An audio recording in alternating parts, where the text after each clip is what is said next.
My husband died 5 years ago. Every single month, I sent $200 to my in-laws to pay off a debt. One day, my neighbor from the floor below told me, "Stop sending them money and look at the security camera." The next day, I reviewed the footage. The scene that unfolded before me left me frozen. The smell of peeling plaster, mixed with the funk of drains that hadn't been cleaned in years, hit me the moment I turned off the engine of my old car at the foot of the building. This old brick tenement had survived in the heart of Chicago for more than 70 years, just as worn out and decrepit as the people slowly wasting away inside it.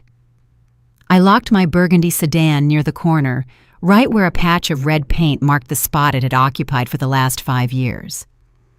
Today was the 5th of the month, the day when I, Keisha, a 32-year-old widow, had to fulfill the obligation of paying my late husband's debt.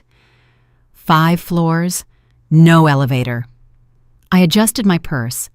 My hand unconsciously brushed against the bulging envelope in the inside pocket. $200. An insignificant amount for the rich, but a sixth of my meager salary. Money for Malik's milk, for his tutoring, for his basketball league fees. 5 years ago, so that Marcus could go work in the oil fields of North Dakota, his parents withdrew all their retirement savings, a total of $12,000, and gave it to him. The day Marcus died, his mother pointed a finger at me, accusing me that, because of me, her son had to leave home only to end up losing his life, leaving them, 2 elderly people, empty-handed. She forced me to assume the responsibility of paying back that amount, divided into $200 a month for 5 years. I gritted my teeth and accepted, considering it the last gesture of love toward my husband and a way to have peace to raise my son. The stairwell was a dark, deep well, barely lit by weak rays of sun filtering through the dirty glass of the air shaft. The echo of my footsteps rang out on the worn tiles. Clack, clack, clack. Every step was a dead weight. On the first floor, the superintendent always had the radio blasting. On the second, the smell of burnt red beans escaped from a communal kitchen. On the third, a young couple was arguing loudly about the rising electric bill. When I reached the fourth, the silence became almost total, and the fifth, where my in-laws lived, was a world apart, possessing a creepy stillness. I stopped on the landing of the 5th floor, wiping the sweat from my temples. My chest felt tight, and my heart was pounding hard, not just from the effort, but from the vague sense of unease that always invaded me in front of that iron door painted a peeling blue. Apartment 504, Marcus's parents' house. I knocked 3 times with sharp, clear raps. Knock, knock, knock. Silence. I knew they were home. They never went anywhere. Elijah, my father-in-law, suffered from arthritis, and Viola, my mother-in-law, always complained of headaches and dizziness. Both lived like shadows in that 600-square-foot apartment with the blinds drawn and the door bolted tight day and night. I knocked again, louder this time. "Pop, Mom, it's Keisha." Almost a minute passed until I heard the shuffling of slippers inside. The sound of the deadbolt sliding back was dry, like the cracking of an old man's bones. The door opened just a crack, barely enough for a wrinkled and grumpy face to peek out. It was Viola. She was a little over 60, but looked much older. Her eyes, sunken and surrounded by dark circles, always looked around with suspicion, as if she feared someone would steal her soul. She didn't open the door all the way. She kept the security chain on, creating a cold barrier between her world and mine. "Is that you?" Her voice was hoarse, lacking emotion. "Yes. Hi, Mom. I'm here to bring this month's money." I tried to keep a smile, though I felt my face muscles stiffen. "Ah, give it here," she said curtly. I opened my purse hurriedly and took out the envelope I already had prepared. I offered it with 2 hands through the narrow opening. "Here is this month's $200 so you can buy your medicine." Viola reached out a bony hand crossed with blue veins and snatched the envelope with the speed of a bird of prey. Without counting it or looking at it, she stuffed it directly into the pocket of her housecoat. The gesture was so automatic and decided that I felt like a stranger in debt, not her daughter-in-law. "Is Malik okay?" she asked without looking me in the eye, shifting her gaze toward the stairs behind me, as if watching to see if someone was coming up. Yes, he's doing great. He doesn't stop asking about his grandparents. This weekend, if you want, I can bring him over to spend the day with you. I've almost finished paying the debt. I'd like you to be more comfortable with him." Upon hearing that, Viola's face soured, and she waved her hand nervously. No, your father is doing bad with his leg and I have a headache. A child in the house is too much ruckus. We aren't up for noise. Finishing the payments is your business. We'll call you when we're feeling better so you can bring him." The same excuse as always. In 5 years, the times little Malik had stepped into that house could be counted on the fingers of one hand, and every time they kicked us out after 15 minutes with any pretext. "Okay, well, maybe another time." I lowered my head, swallowing the bitterness rising in my throat. "Go on. Leave now. Standing in the draft, you're going to catch a cold, and then it's worse." Saying this, Viola slammed the door shut. The deadbolt sounded with a definitive click. I stood there planted, looking at the cold and impersonal iron door. Not an invitation to come in, not a glass of water. I pressed my ear to the door, hoping to hear my father-in-law's voice, or at least the sound of the television. Any normal noise of an inhabited house. But no. Inside reigned absolute silence. A terrifying silence. As if that house were a giant tomb devouring any sound of life. The wind sneaked through the stairwell, chilling my back. I shivered and pulled up the collar of my jacket, turning around to go down. My heart felt heavy. "Marcus, you left and stuck me with this debt. I've almost finished paying it. Why are your parents still so cold to your son and me?" The question floated in my mind, getting lost in the void of the dark staircase.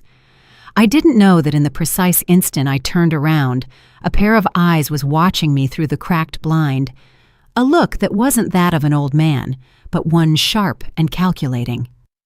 I went down to the courtyard feeling like I was escaping an airless basement. The afternoon sun, a pale yellow, filtered through the branches of the trees, drawing spots of light on the concrete ground. The atmosphere of the courtyard contrasted with the stillness of the 5th floor. Some kids were playing basketball, shouting at the top of their lungs. Several women sitting on benches were snapping beans and gossiping animatedly. I was heading toward my car, ready to start it to go pick up my son, when a wrinkled but firm hand grabbed my wrist.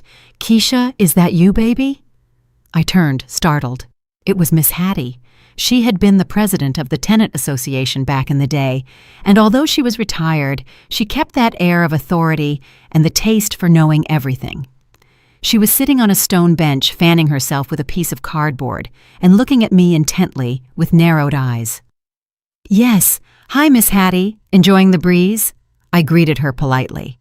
Miss Hattie didn't answer my trivial question. She made me sit beside her and looked around as if she feared someone would hear her. Then she leaned close to my ear and whispered with an air of mystery. "Did you go up to pay the debt to those two again?" It surprised me she knew about such a private family matter, but I nodded. Yes, today was payment day. Miss Hattie clicked her tongue and shook her head with an expression of compassion mixed with certain fear. She lowered her voice even more. "Poor thing, working like a mule to support people who don't deserve it. Listen to me good. Next month, don't give them a single cent." I frowned, not understanding her. Miss Hattie was known for being a gossip, but she wasn't a bad person who would incite children to be cruel or not pay their debts. "Why do you say that? I only have a couple of months left. It's for the $12,000 Marcus borrowed to go to North Dakota. I have to fulfill my obligation." Her hand squeezed my arm tightly. Her eyes opened wide, staring at me, and her voice, though trembling, pronounced every syllable with hardness. They say around here that the dead sometimes ain't that dead. A chill ran down my spine. I got goosebumps. Miss Hattie's words were like a blast of freezing air from the beyond in broad daylight. "What are you saying? My husband died 5 years ago. We have the death certificate. We even brought his ashes back." She interrupted me with a wave of her hand. "I ain't talking about ghosts. I'm talking about flesh and blood people. Haven't you noticed? That house is quieter than a church during the day, but around 1 or 2 in the morning you hear noises. One night I couldn't sleep.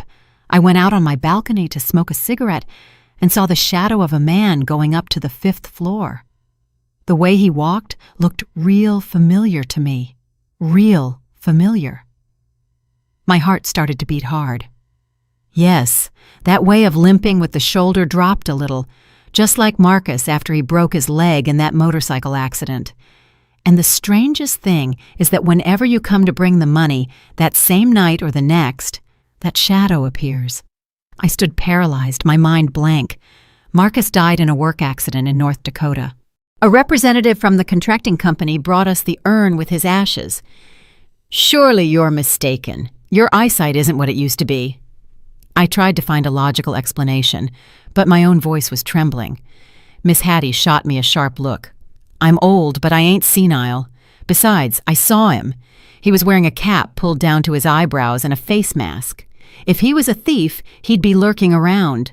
But this one took a key out of his pocket and opened the door like it was his house. If you don't believe me, that's your problem, but listen to me and check it. On the landing between the 4th and 5th floor, the building management just installed a security camera for robberies. Ask someone with connections to get you the footage. Saying this, Miss Hattie let go of my arm and went on fanning herself as if nothing happened. I got up with trembling legs and walked toward my car. My head was a whirlwind. Miss Hattie's words echoed inside me. Not that dead. Walks with a limp. Opened the door like it was his house. I put the key in the ignition with shaking hands. A vague but overwhelming fear began to take over me. If Marcus was alive, why had he let me carry this enormous debt for 5 years? The streets of Chicago at rush hour were chaos, but I felt completely detached from all that. In my head, a movie was repeating in slow motion, connecting fragmented memories of the last 5 years. I remembered the visits to my in-laws. Why did Viola always demand the money with such hardness? The $12,000 were their retirement savings. They didn't need it immediately. Why did they insist I pay them $200 every month without missing a cent? Their combined Social Security checks totaled almost $2,000. Living where they lived, it was more than enough for 2 elderly, austere people. What did they need $200 more in cash for every month? To save or to support someone? Once last summer, in infernal heat, I brought them a bag of oranges. When Viola opened the door, I saw out of the corner of my eye that inside the house the blinds were completely drawn. They didn't have air conditioning or the windows open. How did 2 old people stand the heat like that unless they were trying to hide the presence of someone else? "Mama, Malik is waiting for you." The high-pitched voice of my son brought me back to reality. I had arrived at the gate of his school. The boy ran toward me, sweating. I hugged him, feeling a knot in my stomach. Malik's father. The day I received the news of Marcus's death, I fainted several times. Viola only repeated that he had gone to seek a better future for the family. Now that he's died, we're left with nothing and with debts. You are his wife. You have to take charge. For the love of my son, so he wouldn't lose his grandparents, I accepted working without rest to pay the debt. But what if what Miss Hattie said was true?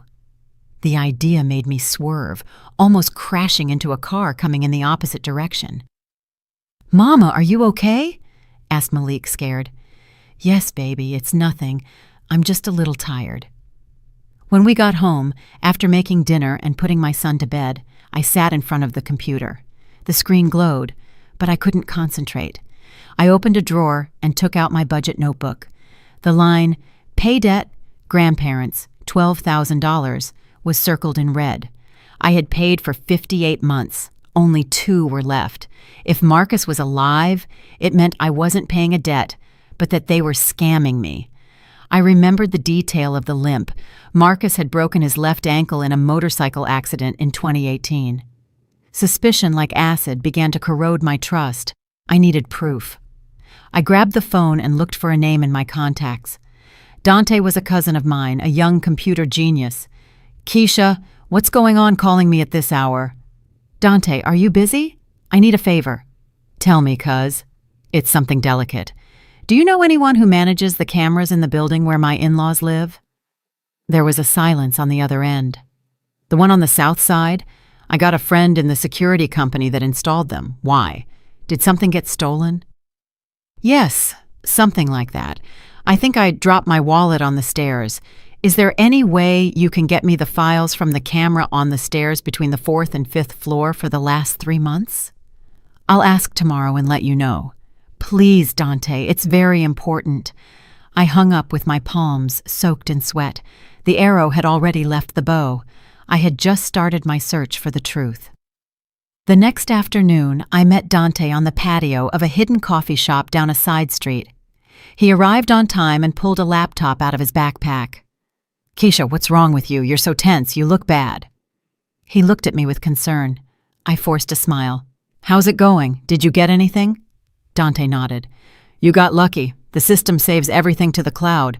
My friend passed me the files. What day do you say you lost the wallet? Put on the 5th or 6th day of every month between 1 and 3 in the morning. Dante typed in silence. Here it is. Day 6 of last month. Look at this. He turned the screen toward me. The image was grainy, black and white. The camera focused from the 4th floor landing up toward the 5th. The hallway was deserted. The clock marked 1:45 a.m. and 20 seconds. A shadow appeared coming up the stairs. I felt my heart stop. The man was wearing a baggy jacket and a cap pulled down that hid half his face. He was wearing a mask. Stop. Put it in slow motion. My voice sounded strange.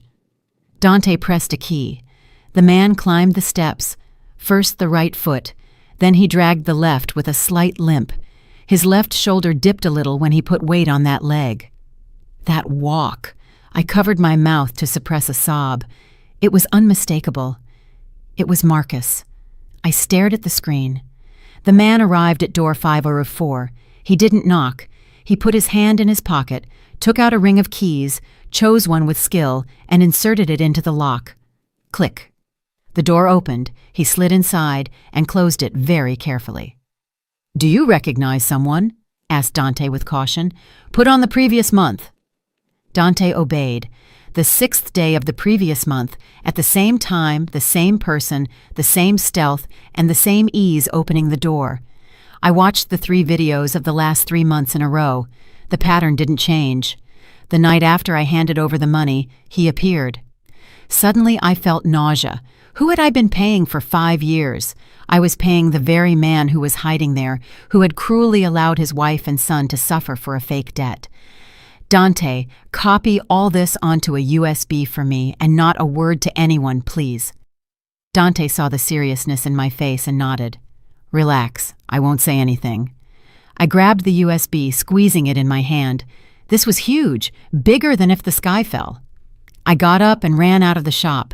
Marcus was alive, and he, together with his parents, had staged this farce to exploit me to the bone. When I got home, I locked my bedroom door and let myself fall to the floor.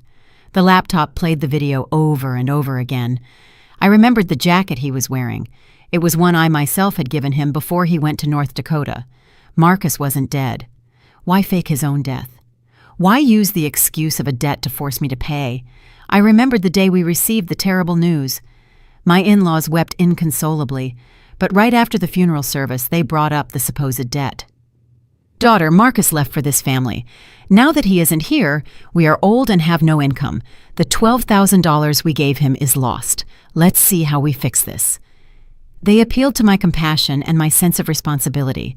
They knew I would never abandon my husband's parents, and just like that, they turned me into their ATM for 5 years.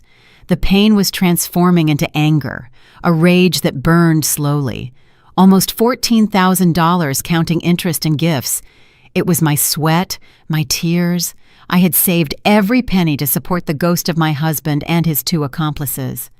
I looked at the improvised shrine where Marcus's photo kept smiling kindly. I wanted to smash it to pieces. But no, destroying things wouldn't solve anything. I had to stay calm, be smarter than them.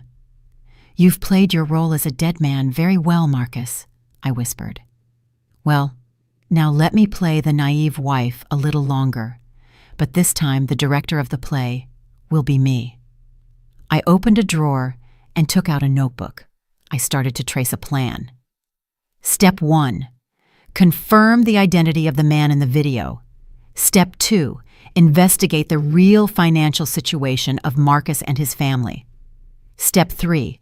Find Marcus's hideout. Tomorrow, the hunt would begin. I was going to hunt my own dead husband. The next morning, I got up as always. I made breakfast for Malik, ironed his uniform, took him to school, and then went straight to work. On a sticky note, I started recalculating the figures. Original debt, $12,000. $200 a month times 60 months equals $12,000. Plus on holidays, birthdays, and for medicines, I always gave something extra. The total amount I had given them in 5 years exceeded $14,000. Think how I could have changed my life and my son's. And instead, I had thrown it into that bottomless pit on the 5th floor. I sent a message to Dante.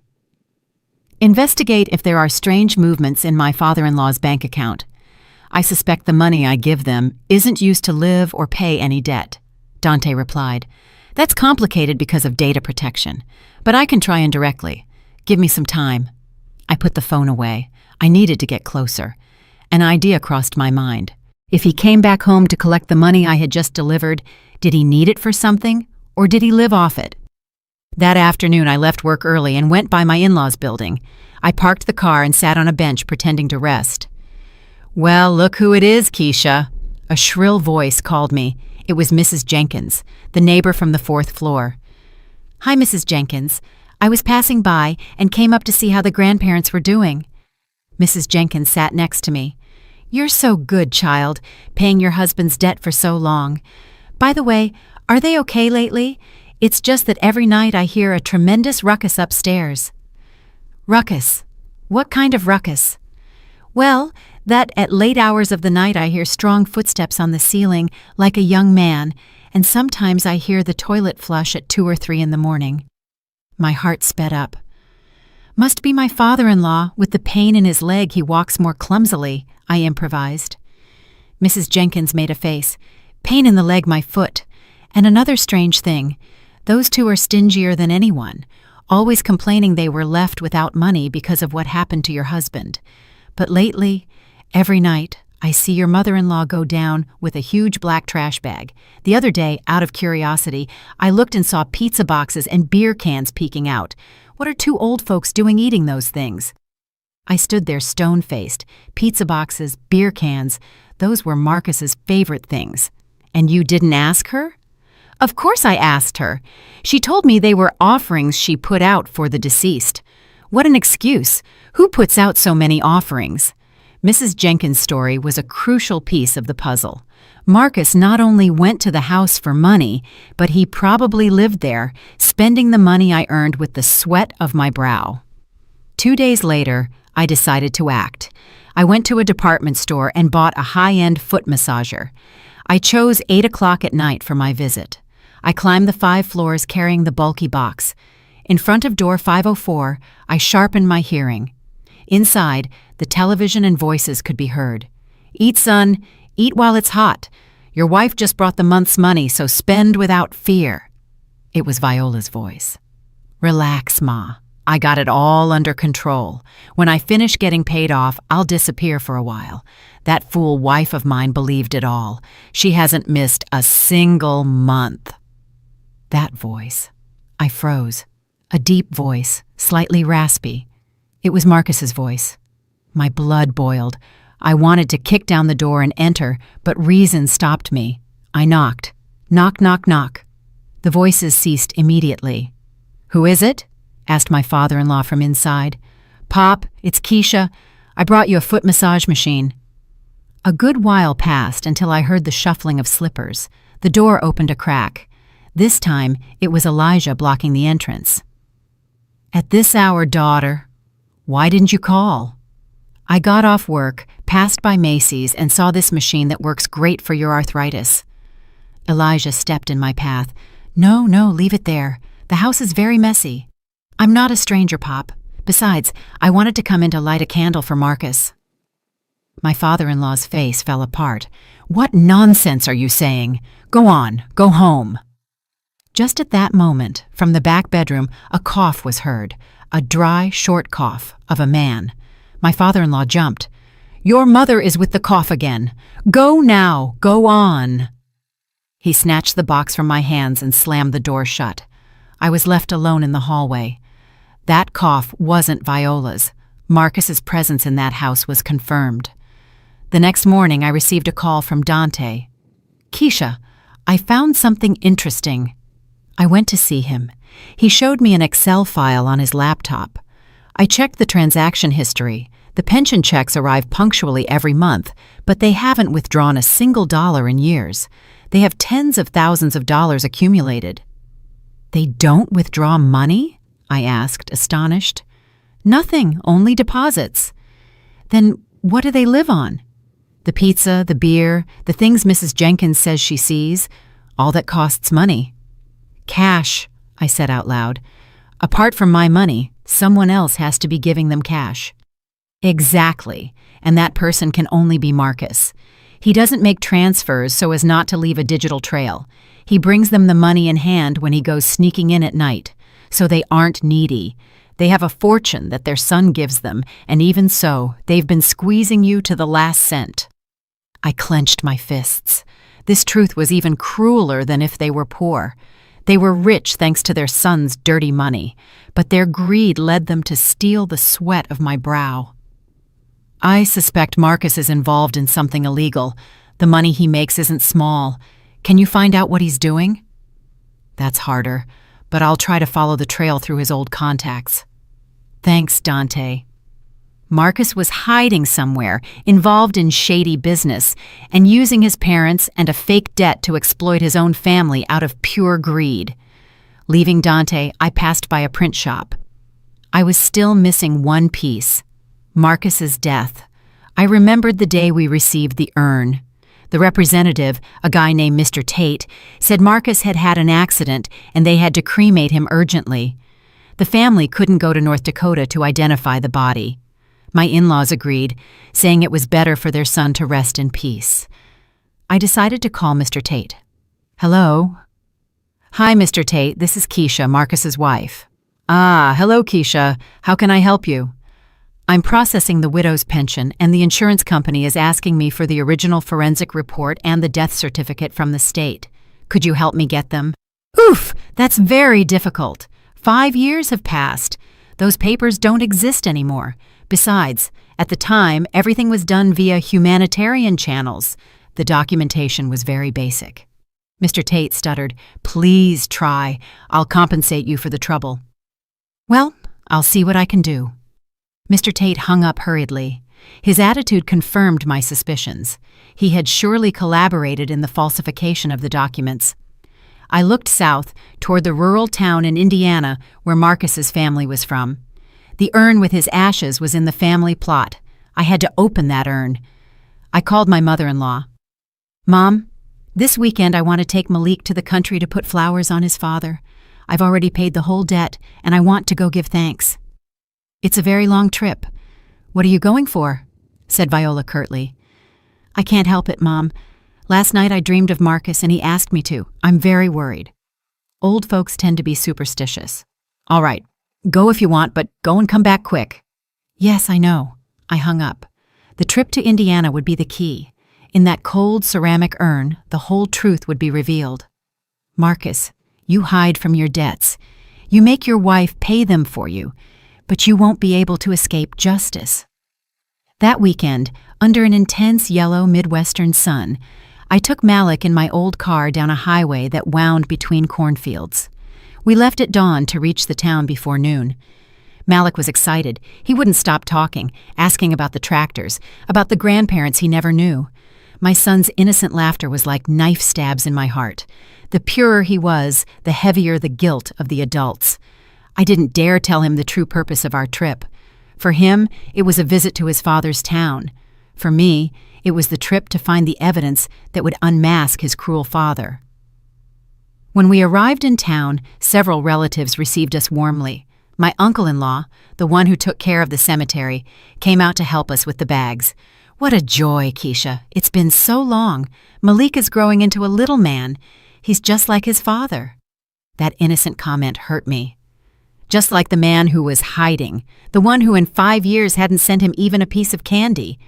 I smiled and greeted everyone, trying to seem calm. I put some flowers at the church altar and lit a candle. The smoke stung my eyes. With your permission, I'm going to take Malik to the cemetery to put some flowers on his father and tell him I've fulfilled my obligation. I said it out loud so everyone would hear. My uncle nodded. You do well, daughter. Marcus will rest easier. Stay for lunch and go in the afternoon. It's too hot now.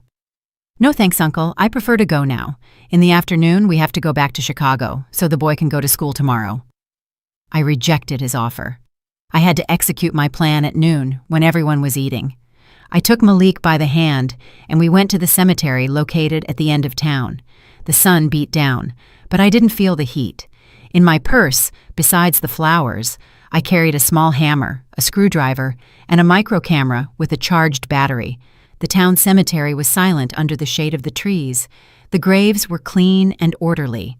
Marcus's niche was in the columbarium wall, 3rd row, with a shiny black granite plaque and a photo of him smiling. I placed the flowers. Malik helped me put them. Dad, it's Malik. I came to see you. Help me get good grades. The boy joined his hands and his childish voice resonated in the silence. I looked at him and my eyes filled with tears. Malik, baby, why don't you go play a while over there while I talk a moment with Daddy? Okay, Mama. Malik ran obediently toward a patch of grass to look for grasshoppers. I was left alone in front of the niche. I looked around. Not a soul.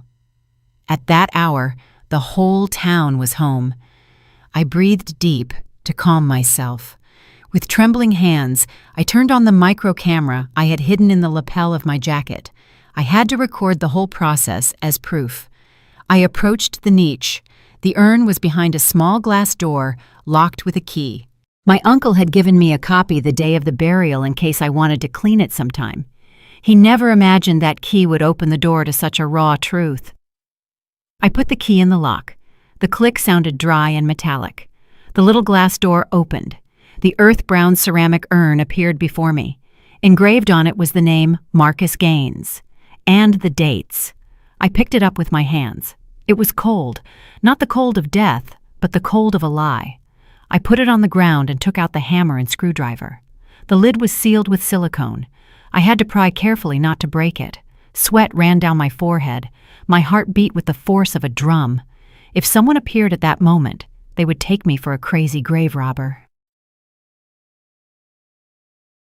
Crack. A piece of silicone popped off. I held my breath and kept prying. After a few minutes of effort, the lid gave way. With a last push, it popped off. I held my breath and looked inside. Empty. Not completely. At the bottom, there was a layer of dust and several construction stones the size of a child's fist. No ashes, no bone fragments, nothing that resembled the remains of a cremated human body. My legs failed me. I let myself fall to the ground, staring at those inert stones. Even though I expected it, seeing the truth with my own eyes was a shock. For 5 years, the whole family had been venerating a handful of rubble. For 5 years, my son and I had prayed to some rocks. It was a macabre joke of infinite cruelty. I grabbed the camera and recorded the interior of the urn, focusing on every stone, every speck of dust. While I recorded, I spoke with a choked but firm voice. Today, May 15th, 2024, I, Keisha Van, wife of Marcus Gaines, have opened my husband's funerary urn in the cemetery of his hometown. Inside, there are no ashes, only stones. This is the proof that Marcus's death was a fraud. When I finished, I put the stones back in the urn. I closed it and sealed it with strong glue I had brought. I did it all quickly, without leaving a trace that the urn had been opened. I returned it to its niche and locked the little glass door. Everything returned to its normal appearance, but my insides were a raging sea. "Mama, I caught a giant grasshopper," yelled Malik from afar. I dried my tears in a hurry. I fixed my clothes and smiled to receive him. "That's great, champ. Let's go now, it's too sunny." I took him by the hand and we left the cemetery. Behind my back, the fake tomb remained standing. a monument to the deception of my husband's family.